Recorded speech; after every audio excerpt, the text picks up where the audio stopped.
الحمد لله وكفى وسلام على عباده الذين اصطفى أما بعد أعوذ بالله من الشيطان الرجيم بسم الله الرحمن الرحيم محمد رسول الله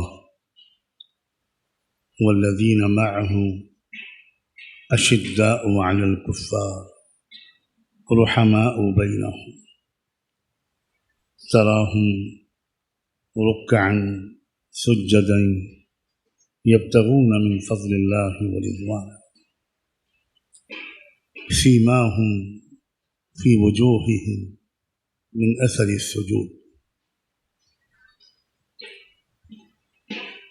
سبحان ربك رب العزة عما يصفون وسلام على المرسلين والحمد لله رب العالمين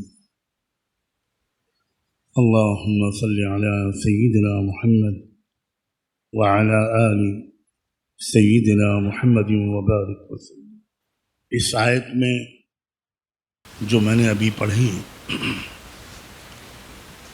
اللہ نے بڑا جامع تعارف بہت ہی مکمل اگرچہ مختصر تعارف کرایا ہے اپنے آخری رسول کا اور ان کے اولین تربیت یافتہ لوگوں کا۔ اللہ نے اپنے رسول کے بارے میں صرف ایک بات فرمائی، محمد الرسول اللہ، تو محمد اللہ کے بھیجے ہوئے ہیں، اللہ کے نمائندے ہیں، اللہ کے رسول ہیں۔ اور جو لوگ ان کی تربیت سے تیار ہوئے، اہل بیت کرام، صحابہ اور صحابیات، ان کی 4 صفتیں بیان ہیں۔ ان کا تعارف تھوڑی تفصیل سے کرایا اللہ۔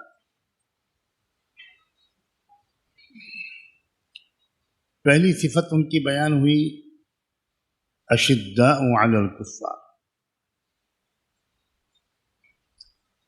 کہ وہ بہادر لوگ ہیں، ظلم کرنے والوں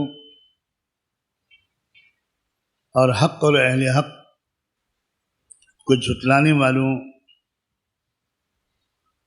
کے مقابلے میں وہ بہت بہادر ہیں۔ دوسری صفت بیان کی رحماء بینہم،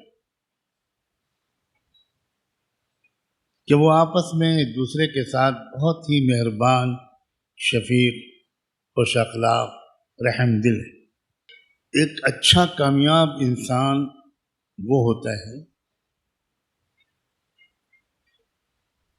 جو شریف، رحم دل، نرم مزاج، خوش اخلاق بھی ہو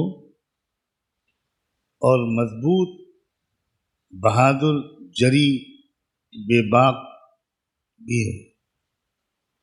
جہاں موقع ہو رحم دلی کا، نرمی کا، صبر و ایثار کا، شرافت کا، محبت کا، وہاں وہ ریشم کی طرح نرم ہو۔ اور جہاں موقع ہو مضبوطی کا، ہمت کا، بہادری اور جرأت کا، وہاں وہ بہت بہادر اور مضبوط، ثابت قدم رہے۔ شرافت اس حد تک نہ پہنچے کہ وہ بزدل اور کمزور ہو جائے۔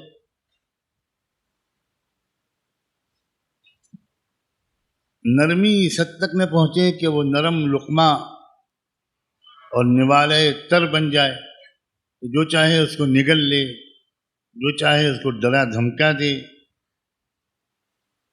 اس سے اس کا مال چھین لے، عزت لوٹ لے، ایمان چھین لے۔ نرمی شرافت کے یہ مطلب بالکل نہیں. بہادری اپنے موقع پر ہو. کہاں ہونی چاہیے بہادری کا اظہار؟ انسان کو مضبوط کہاں ہونا چاہیے؟ جری، حوصلہ مند، مضبوط، بہادر. وہ اپنے اچھے لوگوں کے ساتھ اس کو اپنی بہادری نہیں دکھانی چاہیے. اس کو اپنی بہادری دشمنوں کے مقابلے میں دکھانی چاہیے. دشمنوں کے ساتھ نرمی، بھیجا نرمی، رک جانا، دب جانا، شرافت اور خوش اخلاق کے نام پر، یہ غلط ہے. اور بہادری کے نام پر اپنوں کو دبانا، ظلم و زیادتی کرنا اپنے لوگوں کے ساتھ، رشتہ داروں، پڑوسیوں کے ساتھ، دوستوں کے ساتھ، بزنس کے پارٹنر کے ساتھ، یہ بھی غلط. ہر چیز اپنے صحیح موقع پر فٹ ہو تب اچھی لگتی ہے. صحابہ کرام کی کیا شاندار کا تذکرہ اور تعارف اللہ نے کرایا. رحماء بینہم، اس سے پہلے کہا اشداء علی الکفار. پھر تراہم رکعا سجدا. یہ دو اشداء علی الکفار اور رحماء بینہم کہا، یہ مخلوقات کے ساتھ جو ان کے تعلق کی نوعیت تھی اسے سمجھایا. دو طرح کے لوگ ہیں. ایک اپنے لوگ، اچھے شریف لوگ جو ظلم نہیں کر رہے، ان کے ساتھ کیا رویہ ہونا چاہیے. اور جو دبا رہے ہیں، ظلم کر رہے ہیں، ایمان کو چھیننے کی کوشش کر رہے ہیں. ایمان کے جو مراکز ہیں، وہ چاہے اللہ کے گھر مسجدیں ہوں یا علم اور ذکر جہاں سیکھا جاتا ہے وہ جگہیں ہوں، جو ان کے پیچھے پڑے ہوئے ہیں ان کے مقابلے میں بہت مضبوط.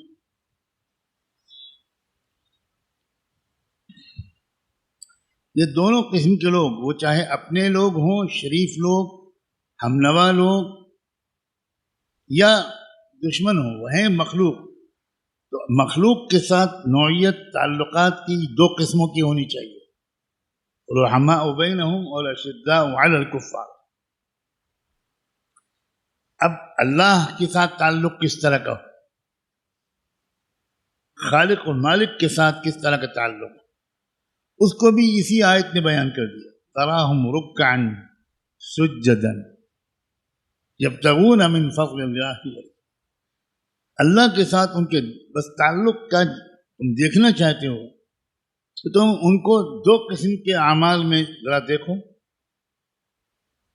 تم دیکھو گے ان کو، ان رکوع کر رہے ہیں، جھک رہے ہیں، سجدے میں گر رہے ہیں اپنے رب کے ساتھ، اور مانگ رہے ہیں اس سے. یبتغون من کیا مانگ رہے ہیں؟ اللہ اکبر. کیا قرآن کا انداز بیان ہے کہ دو لفظوں میں قرآن وہ چیز بیان کر دیتا ہے جو ہم 2 گھنٹے میں نہیں بیان کر پاتے. فرمایا دونوں چیزیں مانگتے ہیں، یہ میرے پیارے، یہ میرے اپنے بندے، یہ 2 چیزیں مجھ سے مانگتے ہیں. یہ دنیا میں میرا فضل مانگتے رہتے ہیں، آخرت میں میری رضا مانگتے رہتے ہیں. دونوں چیزیں مانگتے. یہ صرف آخرت نہیں مانگتے، یہ صرف مغفرت اور جنت نہیں مانگتے، یہ روزی روٹی بھی مانگتے ہیں، یہ اچھی صحت و تندرستی بھی مانگتے ہیں. دنیا بھر کی فضل، اللہ کا جو فضل ہے جہاں بیان ہو قرآن میں یا حدیث میں، زیادہ تر اس کا تعلق دنیا میں اللہ کی نعمتوں سے ہے. جب آپ مسجد میں آتے ہو تو دعا پڑھتے ہو، بسم اللہ والصلاة والسلام علی سیدنا رسول اللہ اللہم افتح لی ابواب رحمتک، رحمت مانگتے ہو جب مسجد سے جاتے ہو، باہر نکلتے ہو، کب دعا مانگتے ہو؟ اللہم انی اسألک من فضلک ورحمتک، فضل مانگنا ہے مسجد سے نکلتے وقت، رحمت مانگنا ہے مسجد میں آتے وقت. تو یبتغون من فضل اللہ ورضوانہ، اللہ اپنے اچھے بندوں کی تعریف کرتا ہے کہ ان کا جو تعلق ہے مجھ سے وہ ایک تو عبادت کا ہے اور ایک دعا کا ہے. بڑا دل لگتا ہے ان کا نماز میں، رکوع میں، سجدے میں اور دعا مانگنے میں. اور دعا بھی بڑی شفقت کی بات ہے اللہ کی کہ اللہ تعالیٰ یہ نہیں کہہ رہے کہ یہ مجھ سے صرف آخرت مانگتے ہیں، دنیا سے ان کو کوئی دلچسپی نہیں. بعض لوگ جذبات میں آ کر اس طرح کی باتیں کہتے ہیں کہ مجھے تو بس اللہ آخرت میں دے دے، مجھے دنیا میں کچھ نہیں چاہیے. یہ اللہ کو بالکل پسند نہیں، یہ بالکل پسند نہیں ہے. ایسا کوئی جملہ ہماری زبان سے کبھی نہیں نکلنا چاہیے. اس میں تکبر بھی ہے، اس میں غرور بھی ہے، اس میں بڑا دعویٰ بھی ہے. یہ بالکل غلط بات ہے. ہمیں اللہ سے دنیا میں بہت کچھ چاہیے، اسی لیے تو اس نے تعریف کی ہے ربنا آتنا فی الدنیا حسنہ وفی الآخرۃ حسنہ. جو لوگ اس طرح کی دعا مانگتے ہیں انہیں اللہ بہت پسند کرتے ہیں. یہ کہنا کہ ہمیں دنیا میں کچھ نہیں چاہیے، یہ خالی ایک جھوٹا اظہار ہے. اگر ایک منٹ کے لیے اللہ آنکھوں کی روشنی چھین لے تب پوچھیں گے تم سے کہ تم یہ کہہ سکتے ہو کہ ہمیں دنیا میں کچھ نہیں چاہیے؟ دنیا کی چھوٹی سے چھوٹی نعمت بھی اللہ کے رسول نے مانگی ہے. ہر نعمت کو حضور نے خود مانگ کر ہمیں سکھایا ہے. اللہم متعنا باسماعنا وابصارنا وقواتنا ما احییتنا. اللہ آپ نے ہم کو جتنی بھی قوتیں دی ہیں، سننے کی قوت، دیکھنے کی قوت اور بدن کے تمام اعضاء، اللہ اس سب کو صحیح سالم رکھیے. اور سننا اور دیکھنا یہ مرتے دم تک جاری رہے، میں سنتا رہوں، معذور محتاج نہ ہو جاؤں کہ مجھے لوگ کہیں تو مجھے کچھ سنائی نہ پڑے، مجھے کچھ دکھائی نہ دے. ہر چیز مانگو. اتنی چھوٹی چیز کہ آپ نے فرمایا کہ تمہارے چپل کا تسمہ اگر ٹوٹ جائے تو اس کو ٹھیک کرانے کے لیے باہر جانے سے پہلے اللہ سے چپل کے تسمے کی دعا مانگو. کیونکہ یہ جو دعا ہوتی ہے یہ دل کے اللہ کے تعلق کی علامت ہے. کتنا تعلق ہے اللہ سے، کتنا یقین اللہ پر ہے، کتنی امید اللہ سے. جتنا زیادہ ہوگا اتنا وہ بندہ ہر چیز اللہ سے مانگے. جیسے چھوٹا بچہ وہ ہر چیز اپنی امی سے مانگتا ہے. جو چیز امی کے پاس نہیں ہوتی وہ بھی امی سے مانگتا ہے. اور ماں اس کی معصوم قسم کی باتوں پر ناراض نہیں ہوتی، اسے اور پیار آتا ہے. کوئی ایسی چیز ہے ہی نہیں جو اللہ کے پاس نہ ہو. تو اس آیت میں جو چیزیں یہ ہیں نمونہ ہمارے لیے. اس مزاج کے مطابق اپنے سیرت و کردار کو، اپنے مزاج کو ہم سب کو ڈھالنے کی کوشش کرنی چاہیے. اشداء علی الکفار، ہمارے اندر ہمت، جرت، بہادری آئے. بہت دنیا میں ایسے حالات آتے ہیں، ملکوں میں ایسے حالات آتے ہیں کہ جہاں ضرورت پڑتی ہے جرت کی، بہادری کی، ہمت کی، خوف زدہ ہو جانا، مایوس ہو جانا، نا امید ہو جانا، ڈر جانا، گھبرا جانا، یہ اللہ کے رسول کے شاگردوں کے اندر نہیں تھا. والذین معه اشداء علی الکفار، جو سب سے پہلی نسل تھی جس کی براہ راست تربیت کی اللہ کے رسول نے، جو خود اللہ کے رسول کی تعلیم و تربیت سے تیار ہوئے. اصل نمونہ وہ ہیں. اسلام کیسی شخصیت سازی چاہتا ہے؟ ایک ایک کے اندر یہ جذبہ و طلب ہونا چاہیے کہ اللہ مجھے ایسا بنا دے، اور اس کی کوشش ہونی چاہیے. یہ گواہی ہے اللہ تعالیٰ کی خود. والذین معه، سب کے بارے میں اللہ نے کہہ دیا. صحابہ کے بارے میں، صحابیات کے بارے میں، اہل بیت کے بارے میں، آپ کی بیویاں، آپ کی بیٹیاں، آپ کے نواسے، آپ کے صحابہ، آپ کی صحابیات. والذین معه میں سب آتے ہیں، اور ان کے اندر یہ صفات تھی. یہ قرآن بتا رہا ہے، اللہ بتا رہا ہے. اب اگر کوئی شخص کسی صحابی کے اندر کوئی برائی نکالتا ہے جو رحماء بینہم کے بھی خلاف ہے، یا اشداء علی الکفار کے خلاف، سیماہم فی وجوہہم من اثر السجود، آگے یہ بھی فرما دیا کہ اتنی زیادہ یہ سجدے کرتے ہیں، عبادتیں کرتے ہیں کہ ان کے اثرات ان کے چہروں پر ہیں. اب اگر کوئی شخص کسی صحابی یا صحابیہ پر کچھ تنقید کرتا ہے تو وہ قرآن کی آیت کو جھٹلا رہا ہے. اب جو شخص اس آدمی کی بات کو مانتا ہے اور قرآن کی بات کو نہیں مانتا، وہ خود اپنے بارے میں فیصلہ کرے کہ کیا وہ ایمان والا باقی رہا. اللہ تعالی توفیق دے کہ یہ جو چیزیں ہیں یہ اپنے اندر پیدا کرنے کی ہم سنجیدہ کوشش کریں. بار بار سوچیں کہ میرے اندر یہ چیزیں پیدا ہونی چاہیے. اشداء علی الکفار رحماء بینہم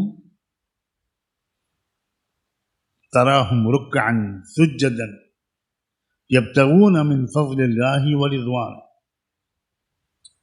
اخلاق، عبادات، دعا، مخلوق سے تعلق، اللہ سے تعلق، سب چیزیں ان چند الفاظ میں اللہ نے بیان کر دی. یہ ایک سامنے رکھنا چاہیے. جو لوگ واقعی سنجیدہ ہوں، جو اپنے اندر تبدیلی، اصلاح و ترقی چاہتے ہیں، وہ مستقل طور پر اگر اس آیت کو سامنے رکھیں کسی بھی طرح، تو ان کو روز اپنے کو یاد آ جائے کہ مجھے رحماء بینہم والی صفت اپنے اندر لانی ہے، اشداء علی الکفار والی صفت اپنے اندر لانی ہے. ذوق عبادت اور ذوق دعا اور مناجات یہ اپنے اندر لانا ہے، اور اللہ سے مانگنے کی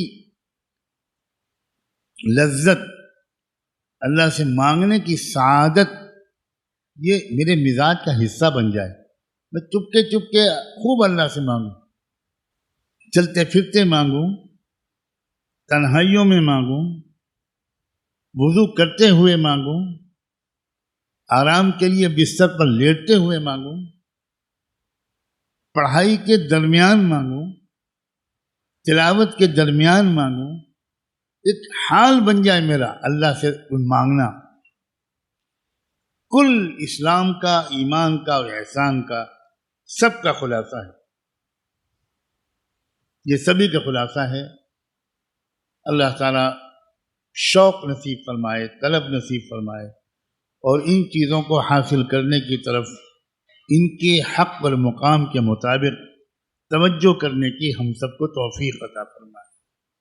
سبحان اللہ وبحمدہ، سبحانک اللہم نشہد ان لا الہ الا انت نستغفرک ونتوب الیک. اللہم صل علی سیدنا محمد وعلى آل سيدنا محمد وبارك وسلم. ربنا ظلمنا أنفسنا وإن لم تغفر لنا وترحمنا لنكونن من الخاسرين. اللهم إنك عفو كريم تحب العفو فاعف عنا. اللهم إنك عفو كريم تحب العفو فاعف عنا. اللهم إنا نسألك العفو والعافية والمعافاة الدائمة في الدين والدنيا والآخرة. ربنا آتنا في الدنيا حسنة وفي الآخرة حسنة وقنا عذاب النار. وصلى الله تعالى على خير خلقه سيدنا محمد وعلى آله وصحبه أجمعين برحمته.